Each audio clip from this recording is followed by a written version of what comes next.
Cheating was a choice and that same choice was made by Ahilya ji in Ramayana. I know ये so called modern Indian society ऐसे discussion के लिए ready नहीं है, but मैं तो बात करूंगी क्योंकि मैं तो ओल्ड स्कूल हूँ। लॉल इंडिया में लोगों को अब कॉम्प्लेक्स कैरेक्टर समझ नहीं आते, या तो वो उन्हें देवी बना देते हैं या तो बेचारी, बीच में जो ह्यूमन पार्ट है वो समझ ही नहीं पाते। अहिल्या जी के साथ यही हुआ था, या तो उन्हें पत्थर बना दिया गया या तो उन्हें बेवकूफ बना दिया गया। उनके डिसीजंस, उनकी बातें किसी ने समझी ही नहीं। और आज हम उसी चीज पे बात करने वाले हैं जो एक्चुअली टेक्स्ट पे लिखा गया है।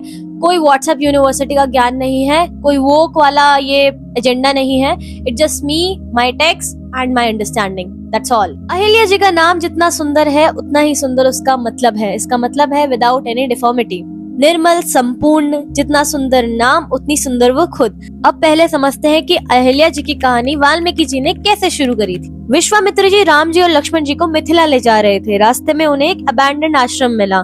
श्री राम ने पूछा, ये सुना क्यों है? और विश्वामित्र जी ने जो बताया वो सिर्फ एक कहानी नहीं थी, वो एक ट्रुथ था जो हमसे छुपाया गया। अब यहीं से वो कहानी शुरू होती है जहाँ अहिल्या जी को या तो पूरी तरह निर्दोष बना दिया गया या तो पूरी तरह दोषी। और वाल्मीकि जी दोनों एक्सट्रीम्स को चूज नहीं करते हैं। वाल्मीकि जी चूज करते हैं न्यूट्रल रहना। वाल्मीकि जी लिखते हैं कि इंद्र काफी समय से अहिल्या को पाना चाहते थे। वो उस मौके की तलाश में थे कि कब ऋषि गौतम अपने आश्रम से बाहर जाएं और वो इंद्र उनका रूप धारण करके अहिल्या के पास पहुंचे। यहाँ तक की कहानी सबने सुनी है कभी ना कभी। लेकिन इसके बाद वाल्मीकि जी ऐसा वाक्य लिखते हैं जिसने पूरी इस कहानी का कॉन्टेक्स्ट बदल दिया। सातु देव पितिम विदित्व, ये सिर्फ कुछ शब्द नहीं थे, यहाँ पे अहिल्या जी के इस पूरे इंसिडेंट्स की कॉम्प्लिसिटी छुपी हुई थी। एंड यहाँ पे सबसे इम्पोर्टेंट बात यह है कि अहिल्या को ऑलरेडी पता था कि वो इंद्र है गेटअप में, बट इसके बावजूद उनकी जो फैंटेसी थी कि इतना इंद्र जैसा इंसान मुझे एडमायर करता है, मुझे डिजायर करता है, उस फैंटेसी ने उनको एक गलत डिसीजन बनाने के टूवर्ड्स मोटिवेट कर दिया। पर हम ये एक्सेप्ट नहीं कर पाते। हमें तो लगता है कि नहीं, वो तो देवी स्वरूपिणी जैसी थी, बाद में तो यही बताया गया है, तो वो ऐसी भला गलती कैसे कर सकती है। मेरा मोटिव यहाँ अहिल्या जी को विलन दिखाने का नहीं है, मेरा मोटिव है आपकी रैशनल थिंकिंग को चैलेंज करना।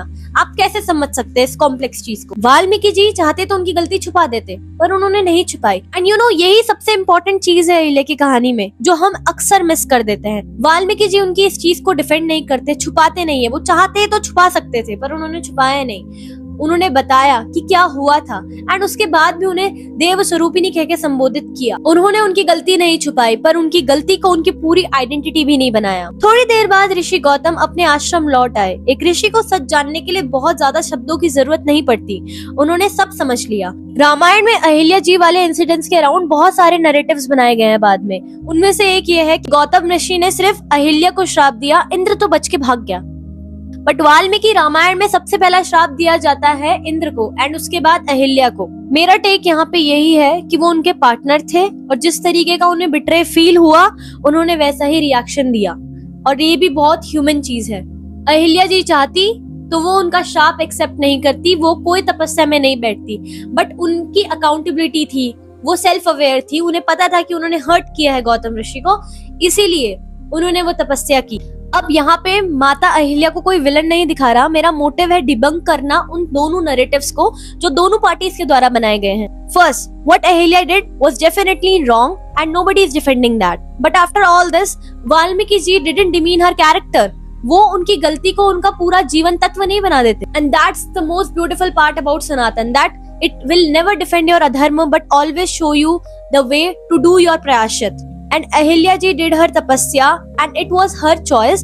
and हाँ, गौतम ऋषि ने उन्हें कर्ज किया था। अब यहाँ कुछ so called woke बोलेंगे कि ओह अपनी बीवी को ऐसे पनिशमेंट दे दी, तो भाई जिसपे चीट हुआ है वो कैसे रिएक्ट करेगा, उसका रेज कैसा होगा। एंड दूसरी तरफ ये नैरेटिव चलता है कि अरे वो पत्थर बन गई थी, राम जी ने उन्हें पैर से वापस से इंसान बना दिया। नो, वो इंसान ही थी, वो हमेशा से एक इंसान थी, बस वो अपनी तपस्या कर रही थी। And the way Vishwamitra ji introduce her to Ram ji and Lakshman ji was beautiful and graceful. अब जैसे आप बैठे हो तो आप ऐसे बैठे हो बहुत देर तक, तो आपको बोलेंगे नहीं अरे क्या पत्थर क्या बन गई। अब कोई आपको बोलेगा पत्थर दिल इंसान है, तो क्या सच में आपका दिल पत्थर का हो गया। थोड़ा इस चीज को समझने की जरूरत है कि कभी कभी कोई चीजें बियॉन्ड भी होती है उस चीज के।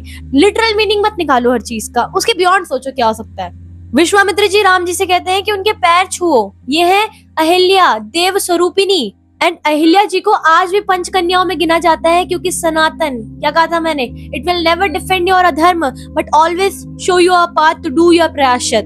अब हम बात करते हैं शतनंदा के बारे में, जो थे अहिल्या जी के पुत्र, जो बाद में जाके राजा जनक के पुरोहित बने। अहिल्या जी के पुत्र को उनके विषय में पूरा पता था कि वो तपस्या क्यों कर रही है, क्या गलती थी। उसके बाद भी उनके पुत्र उनको महातेजा कह के संबोधित करते हैं, यानी अत्यंत तेजोमयी, यशस्विनी, जो तेज से, यश से संपूर्ण है। और ये चीज भी दर्शाती है कि किस तरीके से वहाँ पे लेजिट एक इंसान को उसकी गलती सुधारने का मौका दिया गया है, प्रायश्चित करने का मौका दिया गया है। उसकी गलती को उसकी पूरी आइडेंटिटी नहीं बना दिया गया है, और ना ही उसको एक गलती में एक बुरा इंसान डिक्लेयर कर दिया गया है। तो अगर कभी आपसे कोई गलती हो तो अपने आप को एकदम बुरा इंसान या इवल इंसान बना के डिप्रेशन में जाने से पहले आप अहिल्या जी के इस इंसिडेंस को याद करना है। सनातन की सबसे ब्यूटीफुल बात यह है कि आपकी एक गलती पर वो आपको डेथ सेंटेंस नहीं दे देता, वो आपको बहुत सारे मौके देता है कि आप पश्चाताप कर सके, आप प्रयासरत कर सके, आप एक बेटर ह्यूमन बीइंग बन सके अपने लिए भी और सोसाइटी के लिए भी। So that's all for today's video. मैं अहिल्या जी के बारे में इन द एंड यही बोलना चाहती हूँ कि Ahilya ji was a very very very smart lady, self aware, accountable and beautifully अपने ट्रुथ को ओन करना कोई उनसे सीखे। That's all for today's video. अगर आपको ये वीडियो पसंद आई तो चैनल को लाइक करें, शेयर करें, सब्सक्राइब करें, और वुमेन ऑफ इतिहास के विषय में हम और भी चर्चा करने वाले हैं, तो प्लेलिस्ट आपको मिल जाएगी मेरे चैनल पर। So see you in the next video. तब तक के लिए बाय बाय, हरिओम, जय श्री कृष्णा, हर हर महादेव।